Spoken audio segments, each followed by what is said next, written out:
As a cinema, it's frustrating when your success is decided by things you can't control. Hollywood hits come and go. What stays the same are the amazing experiences you offer your customers.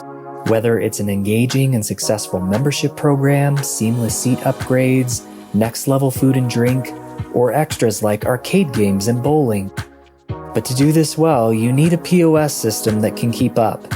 Tapos has been developing cinema software for over 25 years. They know what it takes to run a successful movie theater, and they've created a solution that can match your boldest ambitions. Learn more at taposapp.com.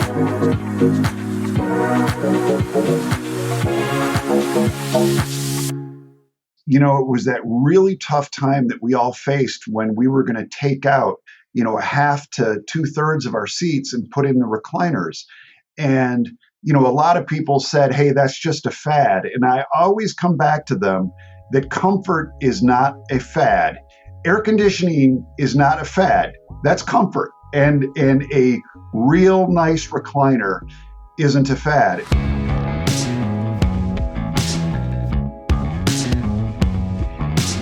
This is the Box Office Podcast in our daily CinemaCon edition, coming to you from Las Vegas, Nevada, here at Caesars Palace. This episode series is brought to you by Tapos by Jackro. You just heard my colleague Chad Kennerk give them a very nice ad read. Chad, very nice voice you've got there. A lot of NPR vibes I'm getting from you. Well, thank you. And we've got Chad Kennerk, who you just heard from right now. We've got to my right, Rebecca Pauley, Deputy Editor at Box Office Pro. To my left, Sperling Reich from Celluloid, Junkie. And I am Daniel Loria, the Editorial Director of Box Office Pro. Here bringing you the latest insights, highlights, developments from CinemaCon 2024. Today, we're going to be going over all of the first day's panels, things that really stood out for us. And then in our feature segment, you are going to be hearing from Chris Johnson, the CEO of Classic Cinemas. He's also the recipient of this year's NATO Marquee Award. But before that, you are also going to be hearing my colleague Rebecca Pauley have a great interview with Alan Rowe from Jackro, the sponsor of this week's episodes here from Las Vegas. Guys, we're all settled in. No one's sick yet, no one's drunk yet.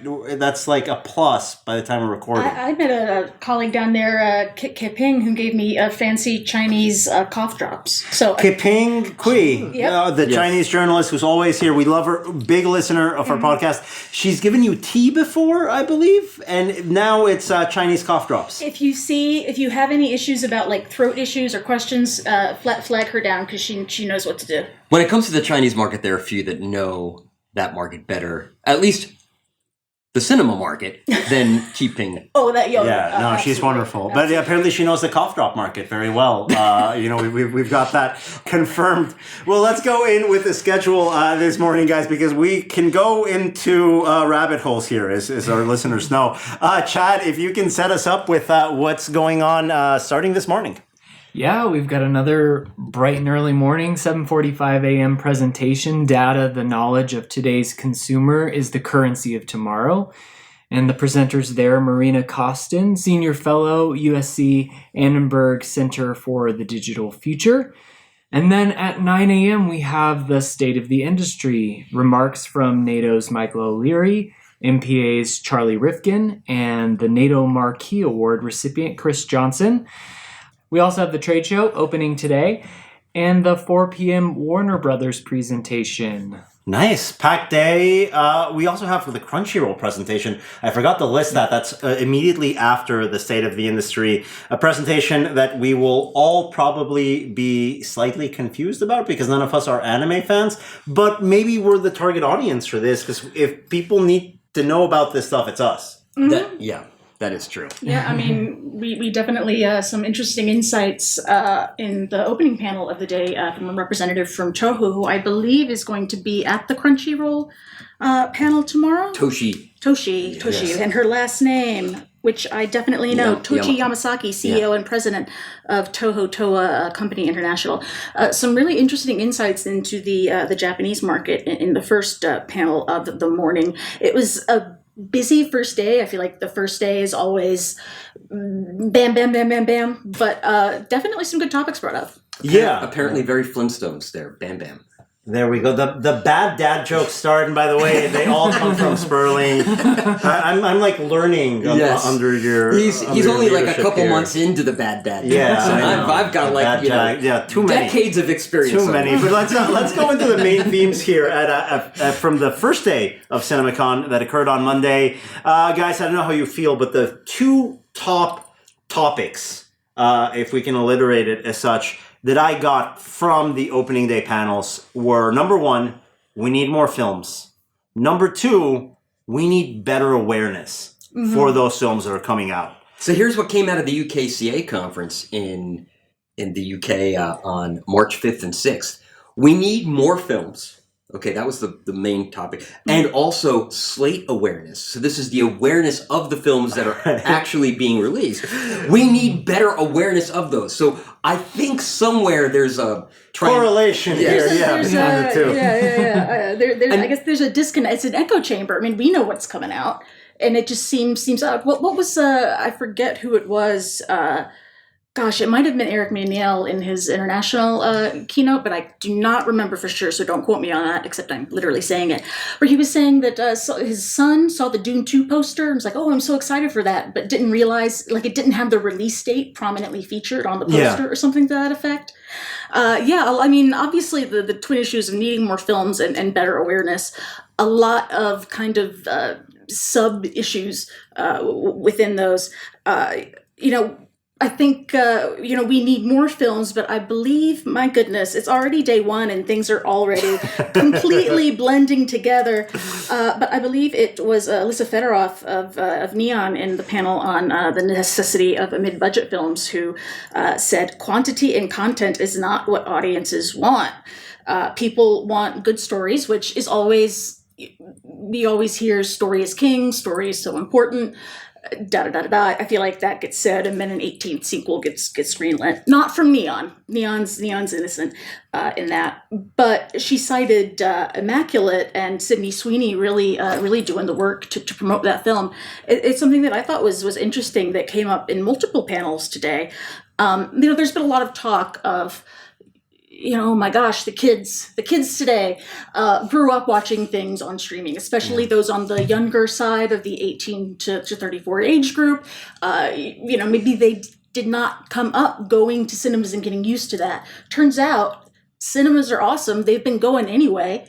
This is something that we talk about in the State of the Art House panel, which is in the print issue that you can find at CinemaCon with Angel Studios on the cover. Please pick that up.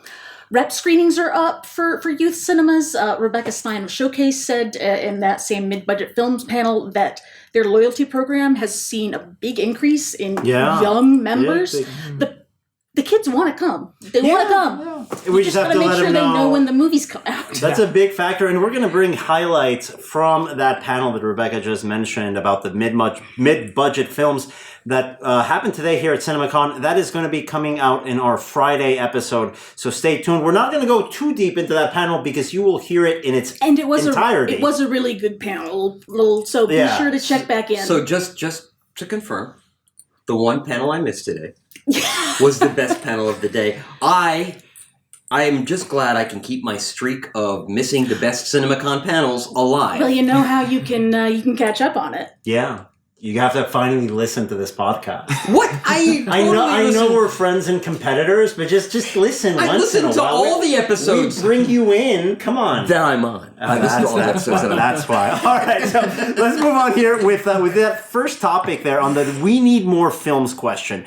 And it starts off with an update here from the global box office tracking provided by Gower Street, which updated its global box office prediction up to $3.2 billion for 2024.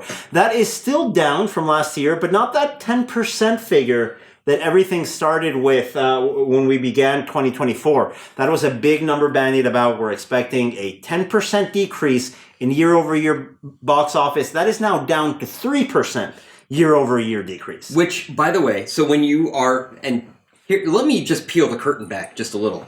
When you are people such as Daniel and myself and Rebecca and Chad, we actually rely on people who are in this industry to think that it's actually doing well, which, by the way, it is. Mm. And when you actually start the year by saying that it's going to be 10% down, it's a bad way to start the year. Guess what the prospect for 2023 looked like on January 1st before we knew about Taylor Swift, Five Nights at Freddy's. Yeah.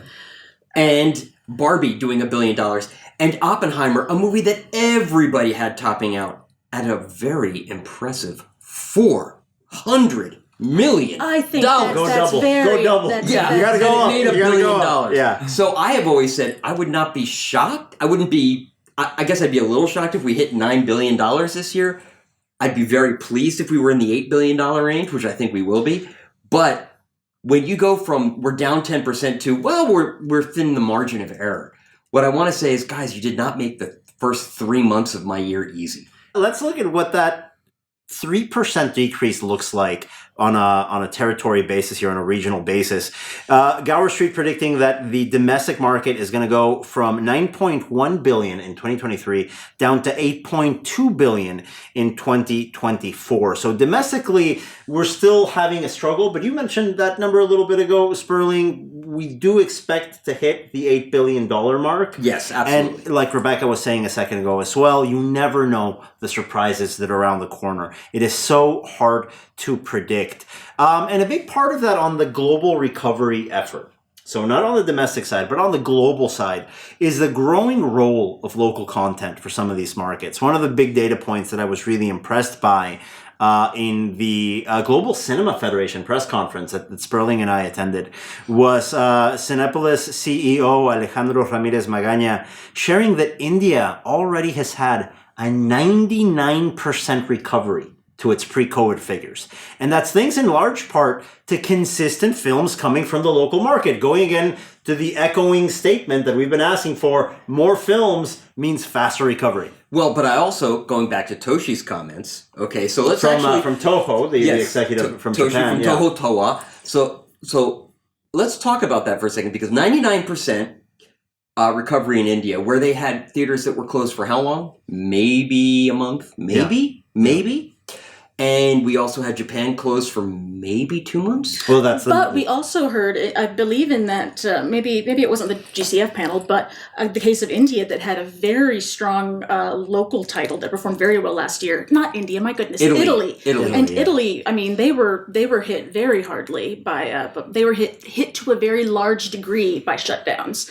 Yeah. Well, and they were, in 2022, they were lagging behind the recovery. Well, that was the crisis market, right? In 2022, we talked about Turkey, really suffering, Italy really suffering. So Italy right now, you're right, Rebecca, through that local content strength, pulling its weight, getting back to where it should be, it's been difficult. And we really have to bring up these European markets in context, because as Unique CEO Laura Ulgat shared at this Global Cinema Federation panel, some European countries, local content accounts for up to 35% of those markets. And those markets are the ones that are doing much better than markets that don't have that boost. And Tim Richards kind of interjected into one of the panels. From View, yeah. From View International, the CEO of View International. I love it when you have executives just clap back in the middle of sessions. I have not so much a question, more of a comment. More of a comment related to me. Yeah. Which, by the way... Coming from an executive of a major global circuit. To which I was like, let's hear it. Yeah, let's hear that. That's fair. Yeah. That's fair. Yeah, actually, when he said that, I was like, oh, can you repeat that? Because I think I wrote one of the figures down wrong. And so I was actually very glad that he spoke. He said that 40% of what View programs is foreign language and independent titles, and that 70% of the box office in the UK for all the three majors is foreign language and independent titles. Wow. And we see that even domestically in North America with Cineplex. They program a ton of Indian titles, and they over-index on them. I do not recall the figures off the top of my head, but I believe we actually had that in an interview that you can check out on boxofficepro.com. Yeah, it's in an interview we had somewhere in there. It's back there on the podcast, a few episodes. It's CinemaCon. Everything's kind of hazy. You mentioned that Monday you feel like is the big panel day, and it is because that is literally their seminar day. Yeah. They do International Day, and everybody asks, well, why are you going? Doesn't it start Monday night? And I always say, why are you going on a Because Sunday? International Day is the best part. It's you actually get information. Right. Yeah, it's when we get data, when we get insights. After that, it's the Movie Trailer Film Festival that our friends in the B2C side of the news industry, feast upon. That's less relevant for our purposes. Yes and no, but yes. Yeah. Well, let's see what else were the highlights in this first section of the We Need More Films conversation today. In one of the panels in the morning, another Cinepolis executive, Miguel Mier, was sharing his circuit's experience in dedicating an art house screen to specific complexes. So right now, a big part of the conversation that we're having is the 25 screen multiplex still relevant? The answer to that is no. The answer to that is there's not enough to program. The question I have is, where are there 25 screen I know that I know there are, but how many of them are there? Red Oak 12 B&B theaters just opened. Notice I didn't say Red Oak 25. It used to be. 20 years ago, that used to happen. Now right? the conversation is 12, 14, 16. Which, by the way, would be on the very high end of why are you building a 16 screen multiplex? Well, when you build a 16 screen complex, you can't just rely on studio films consistently in all 16 of those auditoriums. You have to think outside of the box. Regardless. And that's why we're seeing this move to cinema entertainment centers to dine in, converting those extra auditoriums to more social places, because that programming just isn't there yet. But Cinepolis in Mexico, in specific locations, doing a very interesting initiative that Miguel Mier was sharing. They are getting one of these screens that maybe doesn't consistently have studio titles and rebranding it as the Sala de Arte, the art house screen. And that screen will just program art house, independent, and foreign language titles. And they are curating actively in those screens to make better use of them. Now, that's a great concept if you don't want to go in on dine-in, if you don't want to start making an investment in buying an air hockey table or some sort of axe. Yeah. Why don't, a good idea for our colleagues in exhibition, you don't have to buy all the bells and whistles. Maybe just program different movies. I was fascinated by, and we spoke about this a few minutes ago, Miguel Mier is talking about the popularity of anime in Mexico and how he was not familiar with the community that exists there with anime. I mean, you just they have their own community and they will do their own communications. You cannot drive that bus. I think that's the case with a lot of Finnish communities. You have to find the people where they are. You have to give them things they want. For example, merch, postcards, little giveaways, thank people for coming to the movie, make them want to come back, engender loyalty in some of these more niche communities like is the case with anime. Though, I mean, I feel like can we call it niche anymore? Not anymore. A good data point that was brought up twice today, once by Alejandro from Cinepolis, and the other one I believe by Walt Hickey, who gave one of the keynote presentations on data, is that anime today is just as big outside of Japan as it is inside of Japan. It's actually bigger now outside of Japan. Now, because that was the data point. Is that proportionately or Well, no, it literally went from it's as big to within Toshi said, oh no, it's bigger. It's bigger. And so went from wait until tomorrow. It's going to be 100% bigger. Wait until later. Tomorrow something else is going to be big, and we're going to have to, as an industry, get on that ahead of time. Yeah, ahead of time. We slept, including everyone on this panel, we slept on anime.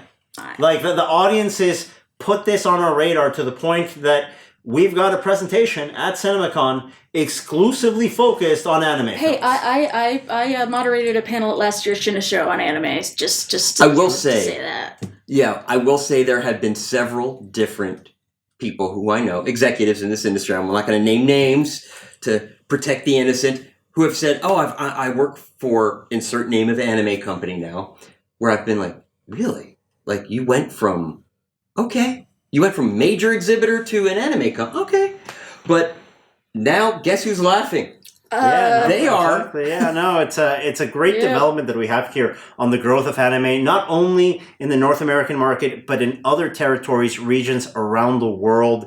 And it's a big push in saying, what you think is niche might not be. There might be a bigger audience for niche that you think of. And a statement that Rebecca Keary from Searchlight Pictures, who you can hear a full interview with her in yesterday's podcast that we released, Rebecca Pauli interviewing Rebecca Keary, who received the Passepartout Award at CinemaCon this year. She was on a panel today, and she mentioned that, and I'm quoting here, specialty films cannot be a seasonal business. We need to program them and prioritize that programming year round. I think it was a really good observation. Connects to what Miguel Mier was saying about dedicating an art house screen to your complex instead of keeping it empty or keeping it undersold. Go in on specialty year round. Curate it. The marketing support won't be there, but the curation can make up for that. The curation. Mm-hmm. You have to take risks. That said, I mean, you also cannot just expect to, identify a film and feel really strongly for it and say this is going to work for our audience. We're going to screen it, and then snap your fingers and everything is good. It's something that was brought up in the panel by Veronica Kwan Vandenberg, who delivered the keynote this year, International Day keynote, the distributors one, talking about how the power of untold stories, quote, untold stories from established brands. She used a phrase that I really thought. Oh, I know what she's going to say. I know what she's going to say, like something familiar, right?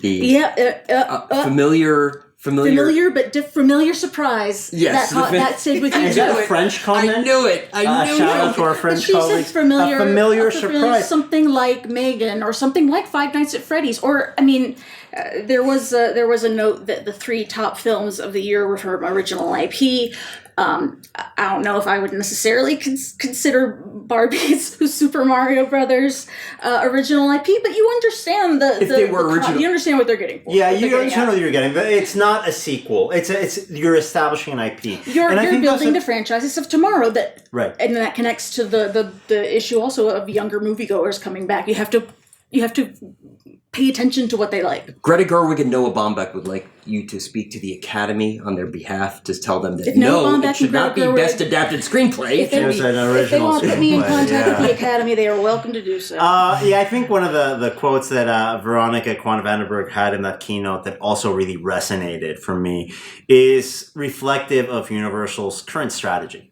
Original films from household names. Yep. So that's right. It's not that it's a new original film entirely, or that IP doesn't play a factor. I think what she's catching on to is the trend that we saw last year, that IP alone struggled. But a fresh take on IP, that familiar surprise that you guys are quoting, that is what worked. And the familiarity of that IP can still be beneficial, can still help you. I mean, she cited as one of the familiar surprise or untold stories from established brands, something like Elemental. Obviously, Pixar is an established brand. It has a cultural cachet there, and Elemental, I think, not to jump ahead, but it's relevant. It was brought up in other panels as well. This idea that a movie is a success or a failure based on its first weekend is ridiculous. Elemental was not successful on its first weekend. Bob Marley won Love. I mean, it was successful its first weekend, but no one, I think, thought that it would hold as well. Something like Anyone But You has been brought up multiple times so far, only on the first day of CinemaCon. You really have to invest time and attention into these releases, and that is true of both the exhibition and distribution sides of the business. What I love is that you're saying, like, Anyone But You and Bob Marley, these are films that, like, opened solo on their week, and then, like, nothing opened up for weeks. All right, that's fair. That's fair. So that's fair. I'm not saying that that's wrong. What I'm saying is, hey, guys, more movies. Maybe people just want to go see something at the movie. I think essentially what Veronica Kwan Vandenberg was getting at, that I think was very well appreciated here, and I think we're going to hear a lot from, is, and she quoted here, I'm quoting her, think of theatrical like the engine. for the entire industry. Theatrical is going to launch your films into the cultural zeitgeist. It's going to give your films relevance. It's going to create an industry. Well, we saw that when Warner Brothers put their entire slate day and date, and guess what cultural zeitgeist moments they were? None, but also all the people that did that got fired like 3 months after that. So that's the impact. It probably was on those executives and not the lifers that could have called that. But I think a reaction to this is also, it's not enough to get the movies out there. We have to do a better job at marketing them. And I think that's where exhibition needs to take more responsibility and needs to step up. We need more awareness. I will say this. So here's what's happening with marketing. And this is not an excuse.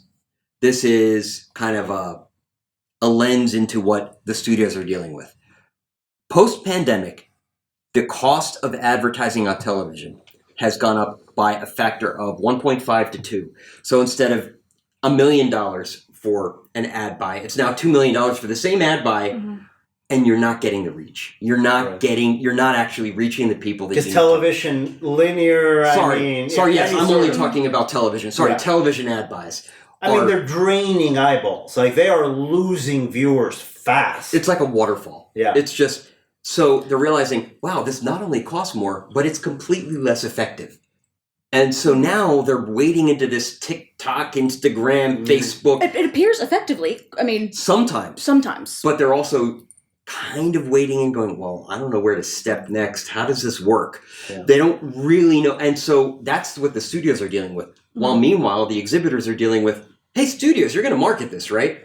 Well, one of the main comments that we heard from the exhibition side of things, directed at the studios, is, guys, you gotta let us see these films earlier. You gotta let us have more lead time. You have to let us start thinking of ways to promote your movie earlier. To your point, Sperling, and another thing that was asked about, I think, by Rebecca Stein of National Amusements Showcase and Brock Bagby of B&V, representing the exhibitor side of the discussion at the mid-budget. You'll hear it if you tune in on the last episode of this podcast. But as a teaser, more talent investing more in promoting their films. More people. We need more Tom Cruises.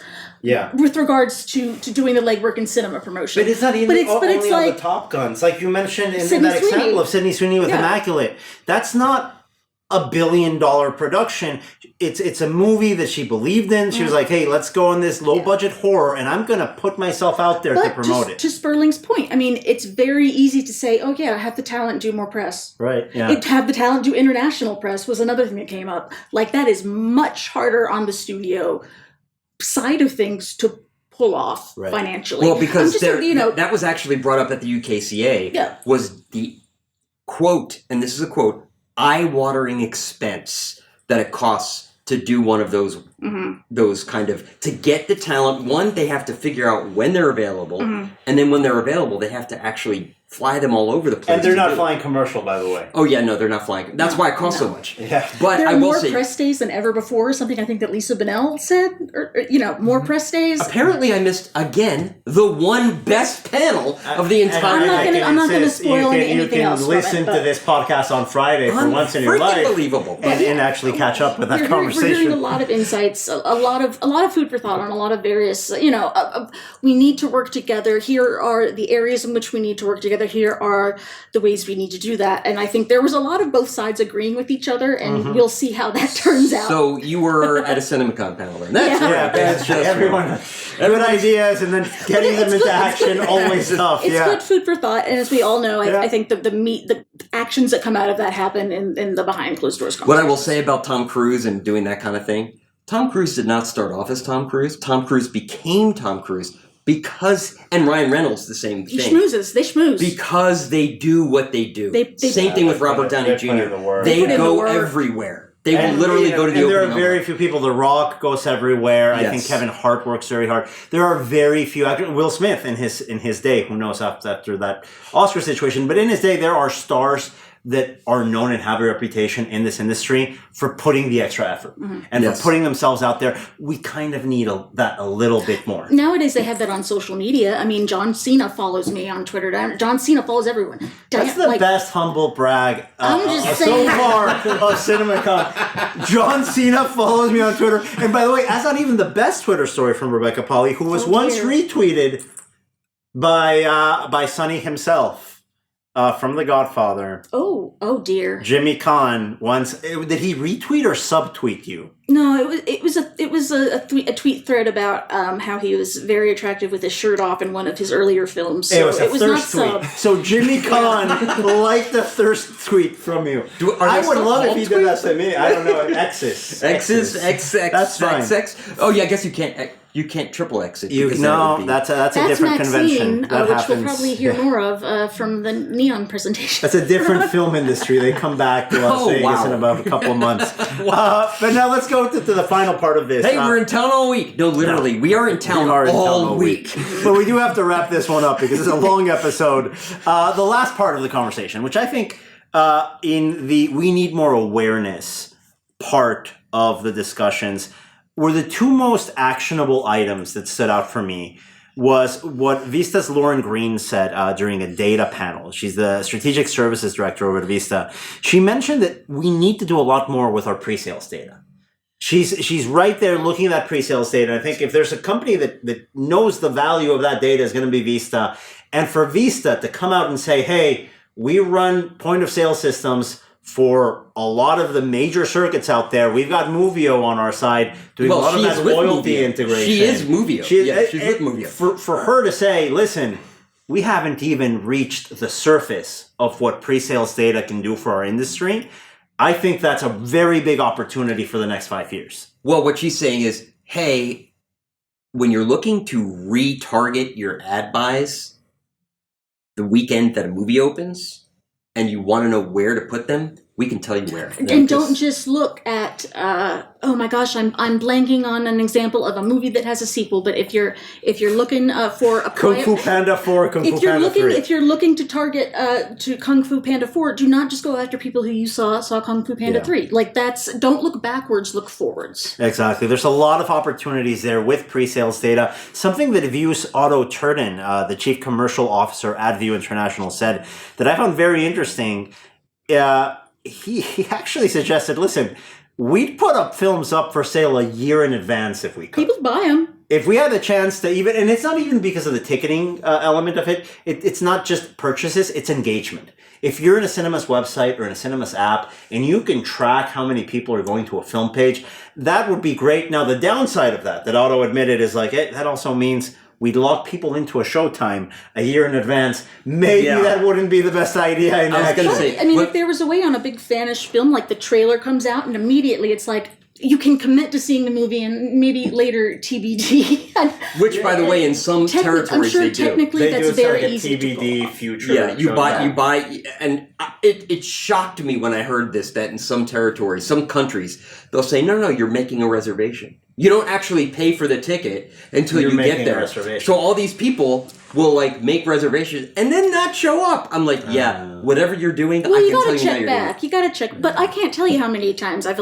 seen a trailer, seen something like, oh my gosh, I want to see that movie, and then that day comes and it's raining slightly. That's a great point. But if I have committed to that and I have, quote unquote, reserved a spot, especially if there's money down, I'm going. And then I'm probably glad that I went. Nothing burns more than the $25 unused PLF ticket. Yeah. Like if you buy the PLF ticket, you're going, whether you want to or not. You're paying extra for the babysitter that night. That PLF ticket's getting used. I thought it was a really interesting observation. And again, I call it actionable, not in that I'm suggesting that there's going to be year-out pre-sales. But if you look at the pre-sale period now, it's a lot longer than it used to be. Yeah, it's months in advance. Like today was, as we're recording this, the Kingdom of the Planet of the Apes pre-sale started, just launched. That movie's coming out for a good chunk of weeks into the future. We still don't know too much about it yet. Mm-hmm. I know that it stars apes. Yes. And yes. yeah, I mean, you look Talking at movies. I can see the argument that it doesn't happen early enough. I mean, people prep their summers months in advance in terms of vacations, in terms of travel. I mean, I don't know. That is up to someone listening to this podcast or not listening to this podcast. Hopefully, listening to it to crack that nut, because I think that is kind of the overarching message of what we heard across the various panels and conversations today. The interest is there. The people are there, the fans are there, they want to see good stories, they want to see good movies. We just have to figure out the best way to bridge that gap, which obviously far easier said than done. Far easier said than done, but these things, we're creeping there. I think what Visa's Lauren Green mentions, hey, guys, we've got a lot of great data in pre-sales. What else can we do about it? Listen, if someone that works at Movio is saying that, you listen to them, right? You take that very, very seriously. And then what View is saying, one of the major global circuits, the chief commercial officer of a major global circuit saying, hey, I'd go a year. I'd go a year out on pre-sales. You're not going to give me a year, but let's see how far we can push this. I think he's asking for a year so that he can get 6 months. And I think 6 months would work. I think 6 months would work. I think we're at that point in pre-sales. It's between $0 and $1 million. Tomorrow we're going to see studio presentations, and on through the rest of the week. I mean, heck, I'm sure I'm going to see trailers for things that if the pre-sales were open for 6 months out. I mean, there has to be a better way, and I don't know how you do it, because obviously you don't want phones out there, but if you have a trailer out there, and if you have a quick QR code pop up at the end, buy tickets now. I mean, we really have to get that engagement and awareness into transaction. Yeah. That last piece. You have of to have the puzzle. that call to action. I mean, Sound of Freedom. We saw it. We literally saw that on Sound of Freedom, where it was, hey, scan this QR code and buy a ticket for someone else to go. Exactly. Well, guys, thank you so much for your discussion and your insights here. We got to move on. Sperling, thank you for joining us. You have to run to a screening. Yes, unfortunately, you guys are prevented from... who's... It's my policy. Our It's staff Daniel's doesn't go to policy. screenings. We already went over this in the last episode. We're here to work, not to watch movies like Celluloid Junkie does. That's why you can get... We don't write, we just watch movies. That's under your masthead, I think. Yes. That's what you guys go Sperling, by. I want to see that movie so bad. Don't So you dare here's what I'm going to do. Spoilers. In the next episode, I will act out, scene for scene, all of the entire script Wait. of The Fall Guy. Between you and Daniel, who's Emily Blunt and who's Ryan Gosling? Ooh, I'll take Emily Blunt. I don't even know what I we're don't mind. choosing between. But I will know this, after whatever Ryan Gosling did at the Academy Awards, there's nothing he can do that's wrong, so maybe I should just take him. There you go. Well, thank you guys for joining us. Next up, right after the break, Rebecca Pauley in our sponsor segment interviewing Alan Rowe from Jack Rowe, and right after that, my interview with Classic Cinema's CEO, Chris Johnson. And we have today on the Box Office Podcast special CinemaCon edition, Alan Rowe, CEO of Jack Rowe. Alan, how you doing today? I'm good, thanks, Rebecca. How are you doing? I'm doing well. We're recording this, I think, about a week before CinemaCon, so it's that excitement / stress just burbling away there. So at the CinemaCon trade show floor, Tapos by Jack Rowe, you're going to be at booth 521J. Just can you give us a little bit of intro about what people at the show can expect from you on the trade show floor, and what they might want to visit you guys to check out? So we've got, of course, our drag and drop reporting, which I think a lot of our customers are aware of now. And then we've got our CRM, which looks at things like lapsing customers, lapsed customers, how many times they visit, and things like that, which can be really, really helpful sort of snapshot to see year-on-year comparisons. But then some of the newer stuff is we've got, say, some of the online food sales. We've had that for years with tickets, but we've now introduced it without tickets, and even things like scan a QR code for in auditorium ordering. So there's quite a lot to go through with potential customers. Yeah, I mean, all the different sort of operational bits and bobs that a cinema has to keep track of nowadays, especially now when you see, more and more cinemas going into maybe like a family entertainment center concept, or adding a bar, adding this, adding that. What are the modern day requirements of the cinema POS? Like, what's the landscape, and what do people need to have? So I would say that we're seeing sort of two major strands in cinema, and I'm glad that you mentioned family entertainment centres, FECs. There is they are very much one of the two sort of strands that we've been seeing.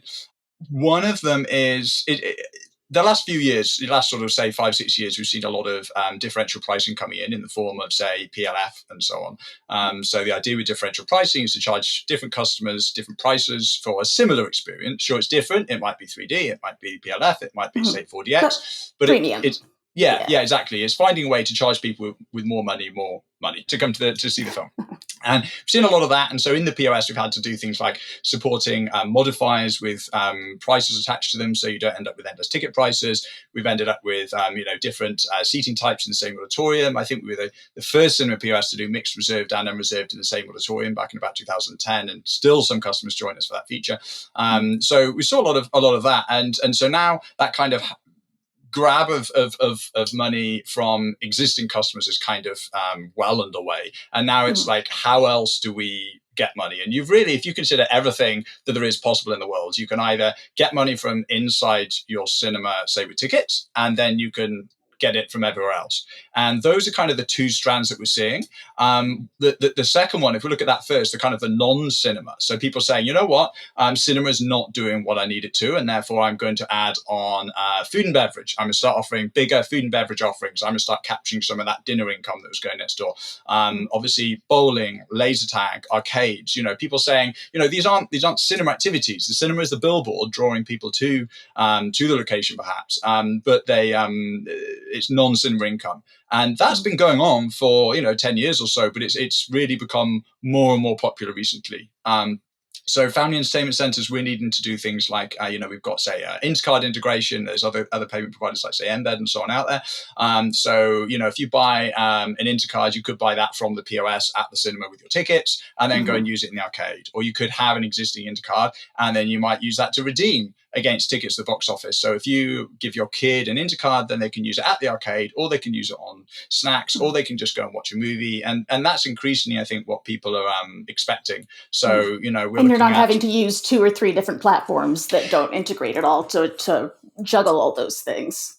Absolutely, yeah. So now you've got that one platform, and then you can look at some consolidated reporting as well. And say with food and beverage, if you can have a food and beverage coming from the POS, then you can, within the POS, separate that into, say, different business units. So you then got the business unit, which is the cinema, and then totally separate, you might have some overlapping items and so on, but it's a restaurant or a cafe or whatever it might be, and you want to look at that as a totally separate business entity. And so there's different ways of handling that now, say, within Tapos. And so we're seeing a lot of that is, how do you grab that non-cinema income? And then right down to, say, some of the technical things, like if a customer says, oh, I'd like this hot food, but it's going to take, maybe there's a line, maybe it's 15-20 minutes. You want to try and capture income from that customer, then you want them to be able to walk around and just come back for that food when it's ready. So, we can capture, say, their phone number. If they're already a member, we already have their phone number, and just drop them an SMS message when they've got it. So they can wander around the building, keep spending money, having a good old time. They don't feel like they're waiting. It's a better experience. You collect more of their money, and then they come back for their food when they get that text message. Things like that. So very much kind of non-cinema. It makes sense, if possible, to use a single system for everything. And so that's where, if the cinema POS can offer it, that's a huge advantage. And it's one of the reasons that we have things like purchase ordering and so on in the POS. I think we're probably one of the only ones to have that. But then there's sort of another big strand. And that second piece is this kind of content member sort of approach. And so, for example, I think the number of, say, major Hollywood releases varies a little bit based on what source you use. But look at, say, Variety. They said that there were 108 major releases in 2019 and only 88 in 2023. Obviously, significant drop-off. But we have some customers who are showing far, far, far more. I mean, at one extreme, one customer who last year showed over 1,000 different films and events. And I don't mean like performance, I mean like different ones. Sometimes there's a lot of complaints, about, Hollywood should be putting out more films, Hollywood should be doing this, Hollywood should be doing that. Hollywood are giving us some pretty big films, and it's not actually Hollywood's responsibility to keep all the cinemas in business. And other films are out there. They're out. Yes. All this other content, it's there. It just requires a little juggling of puzzle pieces, I guess. It absolutely it does. Yeah. Looking at what's out there, and a huge part is engaging with customers. So it's not a case of build it and they will come at all. It is a case of you need to communicate with customers. You need customers to understand that if they come in on, for example, a Sunday morning, that they are going to get to see a black and white classic movie, or if they're, or it might be something that's much more recent, maybe something from the 80s or 90s, or it might be something that's niche. It might be something that is perhaps foreign content. They're always going to get to see a foreign language film on a Thursday afternoon, but it needs to be that they know that Thursday afternoon they're going to get to see that. And also they want to be part of that dialogue, and they may or may not be part of that decision making, but they're going to feel like they are. Like, they're probably going to recommend some of the foreign language films that are just coming out that you were probably going to pick anyway. And now they feel like they're part of the conversation. They feel like they're part of your cinema and so on. So there's that. And we're seeing those customers who are really engaging with their customers, they're not down on 2019. They're significantly up on 2019. And so this is what I mean about how there seems to be these two strands going on. There's where's money that's outside of cinema, and then there's where's more money inside cinema. And, going back well over a decade, people have been talking about the long tail on things like, say, Amazon and things like that, and that being beyond the sort of the big tentpole things that people buy, whether it's cinema or Amazon or whatever. There's this huge tail of smaller quantity purchases from a huge volume of customers, and capturing that is enormously valuable. And that's where with Tapos, if you can track things like the film rental and so on, so you can keep track of, say, 1,000 different films without needing to resort to spreadsheets. How much is owed to each individual and each independent distributor, or even if it's just not even an official distributor, whatever it might be, being able to keep track of that, or even just say cinema database, the film database, what content's out there, putting in the posters and doing all that very efficiently. Again, it's something that we've had to get very good at for those customers. So we're seeing those two strands is what people are doing to find more money in on-cinema and really engaging those customers and pushing numbers up beyond the 2019 figures. If you are looking to get into doing something like that, or to expanding your work on that front, it's daunting. It can be a daunting task. What's some of your research that goes into that a cinema should look into when they're deciding what kind of POS system they need, either for the family entertainment strand or the more deep cut film strand? The biggest sort of advice I would give people, though, in terms of looking at cinema POS, and there's two things that the two most common things people trip up on. One is the difference between quantity of features and depth of features. The quantity of features of most POS will look very similar, because it's very easy to say something like, do you have gift cards? Yes, tick box. Whereas, do you have gift cards that allow you to sell them online? Yes. Okay, but can you do an e-gift? Can you also do print at home? The difference being, I'm seeing you later, therefore I'll print out and give it to you, or I'm not going to see you later, so you're going to pop something into a card, or or a physical one. So someone might want you to actually receive a tangible gift card. On top of that, can you bulk charge 500 in one go? Can you refund a ticket to a gift card if someone can't make it to the performance? Are all of these things controlled around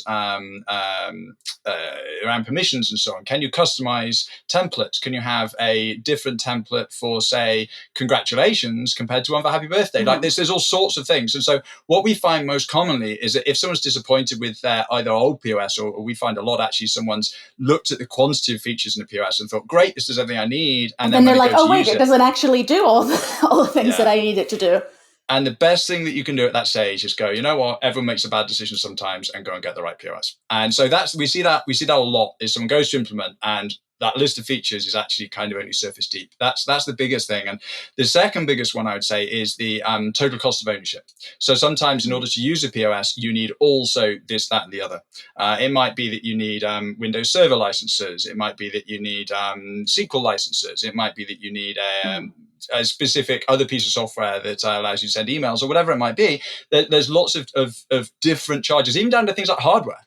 So, for example, if it's a POS system that has quite high hardware requirements, then you're now going to need to replace your hardware more frequently. Whereas if it's one like Tapos, which is intentionally written to have exceptionally low hardware requirements, you could potentially keep those POS stations for an extra year or even 2 years, which is better for the planet, it's better for the pocket, it's less operational stress. Not to mention, once you go past that, there's even things like the time and so on, time cost involved. So there's huge huge costs involved outside of what is the sticker price of the POS. And Mm-hmm. those are the two things. Not looking at POS frequently enough to realize it's the depth of features which you need to check, and then also looking at the total cost of ownership. How do you see as POS, maybe in a general sense, or Tapos in particular, kind of contributing to a new age of cinema? People are used to really having to engage with their customers and find those customers and encourage them to come back in and so on. And I think, possibly at times in cinema, we haven't needed to do that so much because the studio's been doing the advertising for us. The studio's been creating this content and so on. So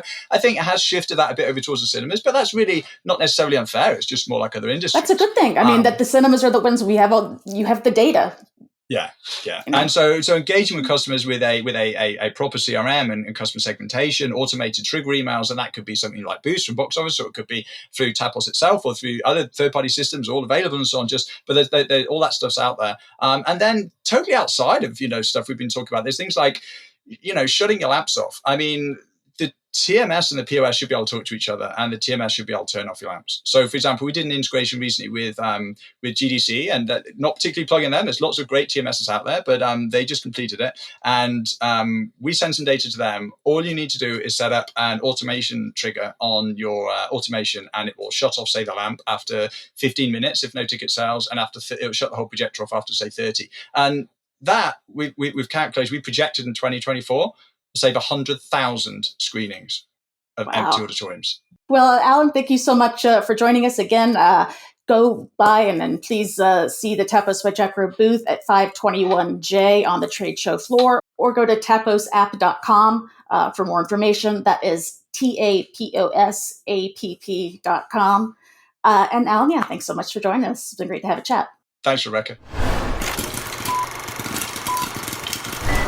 And we are back here on the Box Office Podcast with Chris Johnson, CEO of Classic Cinemas and the recipient of this year's NATO Marquee Award at CinemaCon. Chris, welcome back to the podcast. We've had you in the past, and you're one of those personalities in exhibition that I'm lucky to say I count you as a friend, as a personal friend. I've known you now for over a decade working in this business. You've always been very receptive to us and really helped me out in understanding of how exhibition works since I first started here. So let's talk a little bit about Classic Cinemas, right? It's been a long ride for you guys in business. How far back does the company go, and what are those first early years as a company leading to where Classic is today? So the story is very unique in that my dad was in the printing business, the commercial printing business, and he and his brother back in 1977 bought a building that had a movie theater in it, and that movie theater had a lease until 1992. So they were just looking at it as an income property. Well, lo and behold, 1 year later, the theater operator put a closed for remodeling sign on the marquee and decided to skip out of town, not only on his lease, but also try to take all the equipment as well. Thankfully. Oh, wow. Fly-by-night situation here. Exactly. Welcome to exhibition. Exactly. And the manager who worked for the gentleman, the operator, who was Oscar Brotman was the operator, and the gentleman, Ed Doherty, who was the manager, liked the Tivoli Theater. This was the Tivoli Theater in Downers Grove.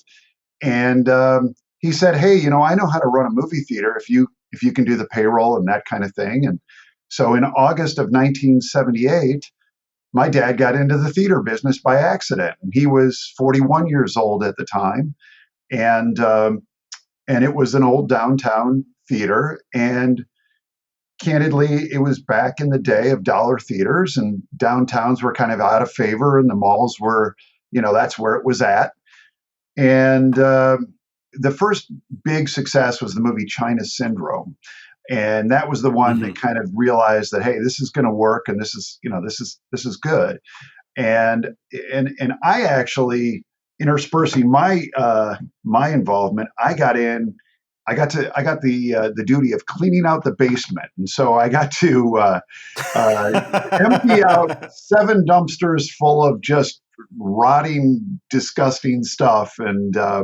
How much were you misbehaving at the time? I mean, listen, anyone that thinks that Dad was going to give you an easy into the family business completely misjudged this. Well, there's two things. One, my parents were separated, and so but he offered me $3 an hour, and I was like, $3 an hour? That's amazing. And so I went ahead and and cleaned it out, and then in 1980, March of 1980, that's when I became an usher. I was actually in seventh grade. I was 13 years old. And from there, I started working all the time. And my dad then acquired other downtown theaters, which again, downtowns were really out of favor. So, you could pick up these buildings either from a lease or a purchase standpoint for relatively cheap, and kind of kept going down that road of this downtowns. And fast forward a bit, the industry changed, and in 1984, we actually had a theater that was outside of the Chicago suburbs, and that was our first multiplex. We made a 3-screen first-run theater, which was, wow. And then, as fast forward even more, we started picking up even theaters that were in, strip malls and kind of the old theaters from General Cinema and other operators. And we expanded, and we got into more first run, and then we finally did we flipped the switch from the bargain theater to the first run, because video, when we first started, videotape rental wasn't a thing. There really wasn't. That did not exist. I always laugh because I saw whenever there was a slow week, we'd bring back Raiders of the Lost Ark because it always did well. And even Disney would do the same with all their features. They would bring them back, and you'd watch those over and over again. But we always seem to understand, the changes in the industry, whether it be going from bargain to first run, whether it be the technology to digital or 3D or recliners. We always had a good feel for anticipating what was going on. And I think that our big break probably was pure luck, in that we were acquiring these downtown locations, and then all of a sudden downtown started to become back in favor.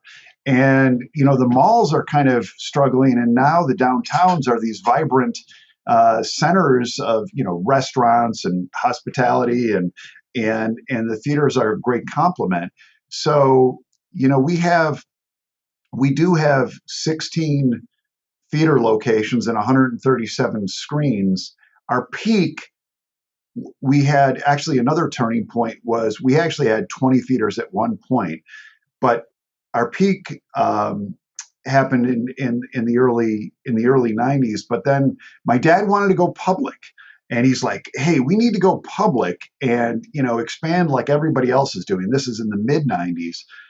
And so right at the cusp of the stadium seating revolution. Exactly. Anyone that in this business that remembers the late 90s and early 2000s, that was a tricky situation to be in for circuits your size. You absolutely know the history. So we decided that I needed to go back to school for finance and understand this. And so I went to University of Chicago to get an MBA in finance, and almost immediately I learned a couple things.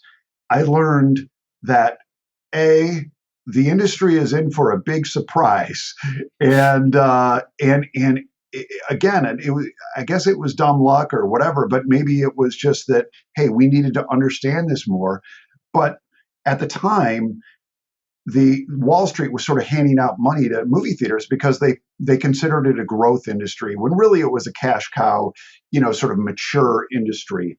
And so not only did we sort of put the brakes on all expansion, we forgot going public, but we really pulled back. And he goes, "Well, I don't," my dad was like, "I don't understand why everybody else is doing that." And I said, I don't understand either. And then it was almost like clockwork that we did understand. It didn't make any sense. And so that was a real start of kind of our success, was when everybody sort of pulled back and we were in a good financial position.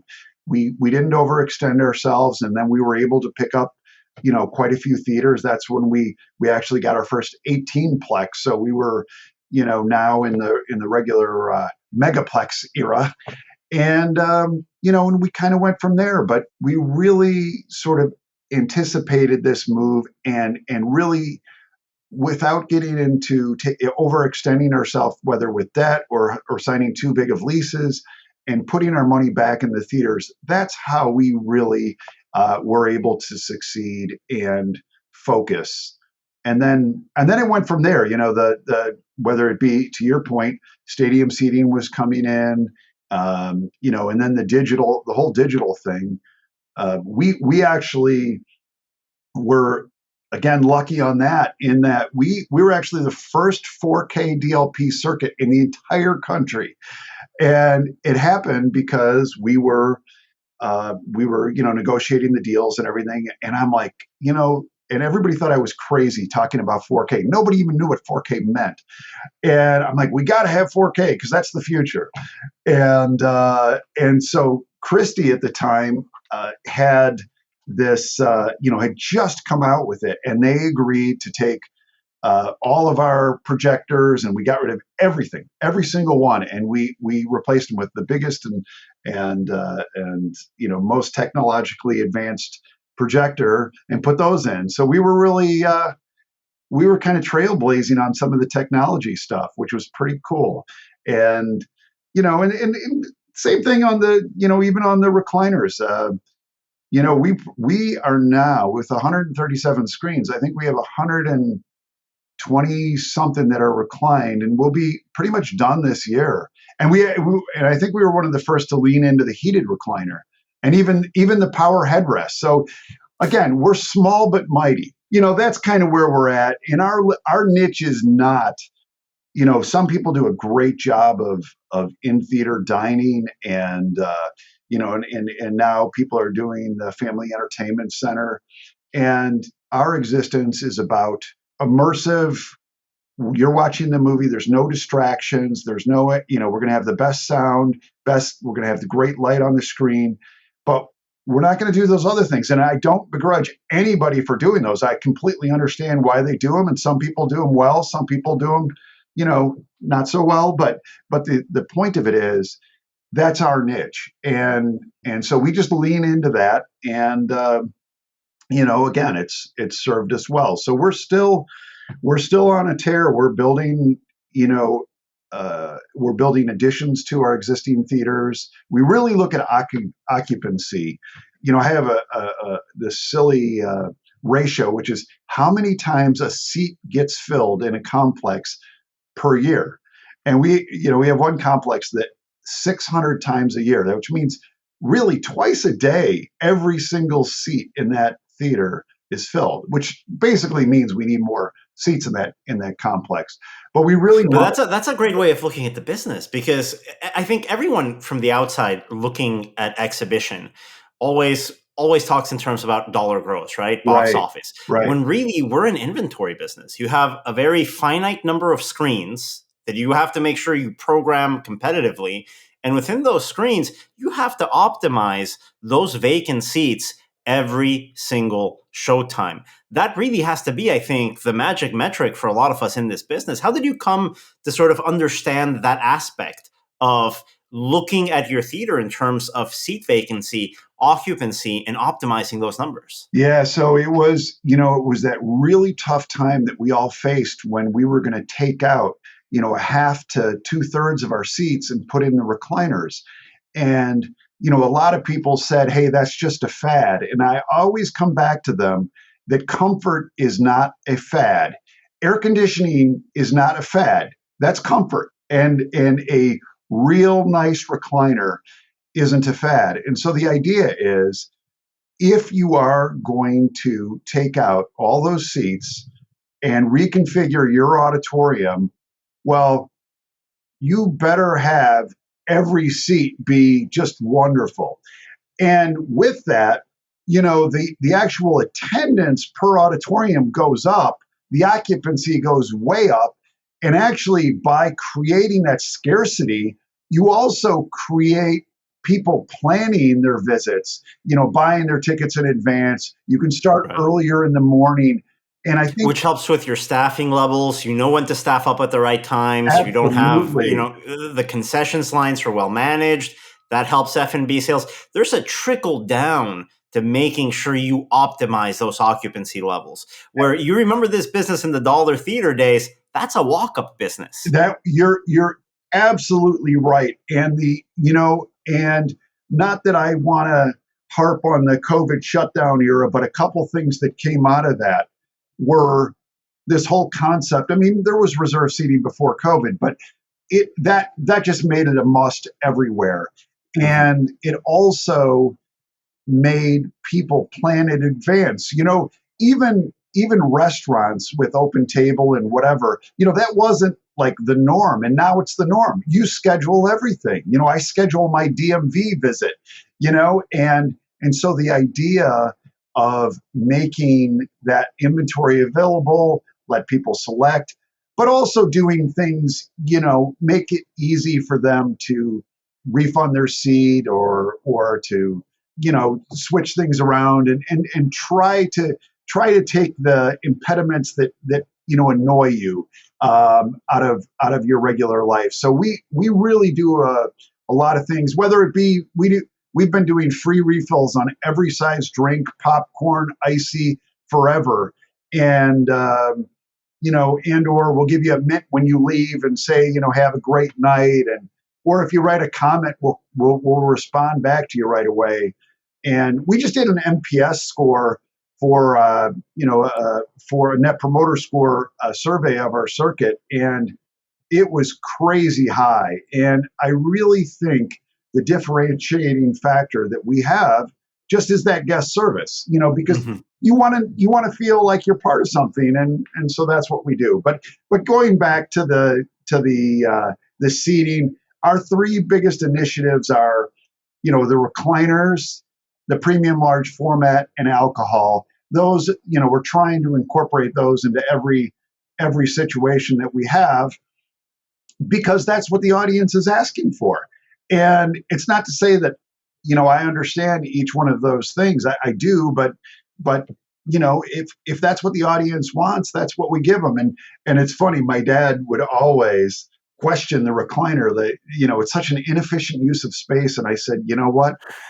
I agree with you, except the numbers tell us a different story. And the numbers, people just would drive by, the non-reclined locations and go to the reclined locations. So, I actually am a believer, there's some people that say, hey, if I'm in the middle of nowhere, it doesn't matter. And I would say the contrary. I would say that it matters even more, because now it's like that really special place. So even if you're in a market without any competition, you will do yourself a great service by making that conversion. And don't try to skimp out on, making the aisles extra tight. Make every seat wonderful, and you'll just do yourself such a great service, and your guests, The other thing we're finding out is that it seems like customers coming into the movies today, even though there are concerns about pricing, are willing to pay a little bit more to get a better experience. Have you found that even right now, as we have concerns about inflation and wage stagnation? So a few things on that. We still try to, have, I don't want to say a value price. I think it is value, but it's not cheap. We actually just 2 Tuesdays ago raised our $5 Tuesday to $6 Tuesday after 10 years of doing it. And I have never sweat a decision so much as to going from $5 to $6 Tuesday. And people actually were like, yeah, we totally get it. We understand it and we appreciate it. And I think that if you offer, whether it's time of day or, type of ticket, and you give people the opportunity to come to your theater at a reasonable price, and most of our adult tickets are about $9. A PLF is like $12.50. So they're probably on the lower side, but it's still not. We still understand that this is, there's a lot going on. When somebody decides to leave the house, they're going out, they're buying concessions, maybe a dinner, drinks, and it's a night out. So I do think that the money aspect of it is important. So you want to provide the best service and comfort and projection and all that, but you also want to be mindful of the consumer. And we certainly had a great 20. I shouldn't really. Our 2023 was fabulous. I was thrilled with with how we ended up, and I think we ended up 31% in attendance. We went from under 2.5 million people to over 3.25 million people, and the momentum was great. And so again, I'm super bullish on this industry, and I'll tell you the other thing too that I think is happening is the ability with the whole advent of digital and the ability for theaters to program their screens.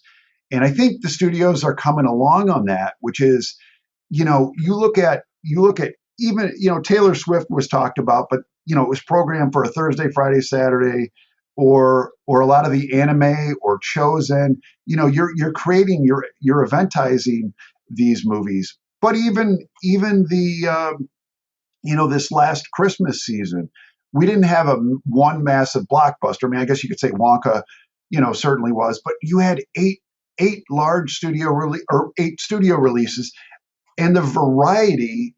Actually, we had a higher attendance than we did the year before, when we really only had Avatar and Puss in Boots.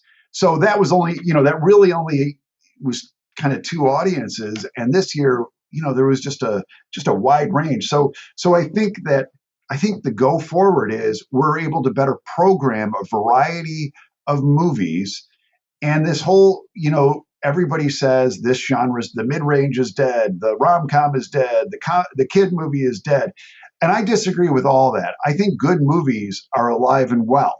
And if you have a good movie in any genre or class, it's gonna catch fire. I saw an article today talking about how Oppenheimer actually has now a higher pay one than Super Mario, and that had a massive window, and I think they were able to harvest all this money along the full life cycle of Oppenheimer. And you compare that to, say, Fast Freddy, which started off quick, but it was day and date, and it kind of came and went. And so my point isn't to sit here and say one is better than the other, although I'm certainly biased towards the longer window. But the idea that you can program this stuff and get word of mouth and create sort of screenings that gets people together, I'm really excited. Certainly, this little lull in product, it couldn't have come at sort of a worse time. We just got all our momentum back, and then it comes out. But I think there is so much to be excited and thankful for in the near term. And I say near term, 6 months will feel tough, but it's not that far away. Yeah, I think if there's something that we've learned in this business is that those operators that have a long-term view of what exhibition means, not only on the macro level, but also to their local communities, tend to see growth over difficult periods. And that's one of the things that I think Classic has been able to execute very well. Being an independent, staying an independent, that dexterity that you guys have had, where I think you said it yourself, the best example of what could have happened to the company, mid-90s, late 90s. Yep. Had you gone public, a lot of the public companies at the time had to expand, had to overexert themselves in investing in stadium seating at a time when maybe at the dawn of the DVD revolution, that wasn't the best investment to make. You didn't have to have those pressures on you. Can you speak to that, being an independent, ever since 1978, how that's helped a company like Classic stay alive and actually grow during these periods. But I do think that if you keep your eye on the ball and listen to your guests, you can really make proper decisions. I'll even give an example, and I again, I never want to offend anyone, but we were big into 3D, and we were right on the cutting edge of that. And there was a point when there was a little bit of you could feel a little bit of the fatigue, and I sent a survey out to all of my guests, and I got 7,000 responses, and they all gave me the information, which was, a third of them didn't want to see it no matter what price or anything. Probably another third was indifferent, probably didn't really care. And then there was a smaller percentage that, that had to see it in 3D. But they gave us very honest feedback. And so we probably pulled back a little bit on our 3D. And it wasn't that, our whole thing is we want to give the guests what they want. And so our guests told us what they wanted, and we said, okay, that's how we will program it. And, and that's what we did. So again, listening is probably, the best thing you can do as as an independent or a smaller theater. And I think the other thing too is I don't want to say that just because you're nice to people, they're going to be nice back to you. But if you work with the studios and let them know that you are absolutely reinvesting into your theaters, and that that their movie is going to play at the proper sound level, light level, and the guests are happy, you're going to get more love than if you just kind of just try to harvest all the cash that you can. And so we definitely make it a point to keep in touch with our studio partners and let them know what we're doing. And they're very complimentary, and they do, sort of open up their product to us, in whereas they might not. But again, it's all about results too. I mean, you have to deliver. So yeah, I think the idea, probably the biggest thing on the independent front, is listening and then executing. And if you make a mistake, just course correct. What other industry has, 10 or $100 million product that come and go every week? I mean, it's so cool that we're able to market. If you make a mistake, you correct it next week, and it's like, I'm not buying, the clothing line for winter, fall, whatever it is, or spring, summer, and I only have four products of the, cycles over the year. I got a new product cycle every week. So how cool is that? Well, you guys have seen so many changes, not only in the industry itself, but also in the model of how classic cinema operates. You were there investing in the downtown of big cities, of a big city like Chicago, which has had its own share of challenges in that downtown area while you guys have been in operation. You guys saw the rise and fall of the shopping mall. Right now, we're probably in a weird gray space on what shopping malls, the role that shopping malls play, not only in our business, but also in our lives, right? Just socially, that's just evolved so much. You've seen threats like premium cable, VHS, DVD, now streaming. You went through the battle that we all went through with COVID. Out of all of these adventures and misadventures, what have been both the biggest positive and negative changes to the industry that you've seen throughout your career? Yeah. So look, when you're in the heart of a crisis, it always feels like that crisis is the worst it's been. I will say the COVID shutdown, probably the worst of times, but it also, I actually believe that it flushed out a lot of experiments that have since proved that I think we were going to get those experiences whether COVID had happened or not, and instead of like slowly, eroding the industry, I think it flushed out a lot of these ideas that direct to consumer and sort of all money at one point is the way to go. And the other thing that, and maybe I'm flipping the question here because it's really, it excites me, is all of the second screens and distractions that we have. The movie theater is the only place where you can sit without a pause button, without a distraction. The technology of a movie theater isn't necessarily the projector, the sound, whatever. What it is this sort of, okay, I'm just going to give in. I'm going to go on this ride, and where it takes me, I don't know.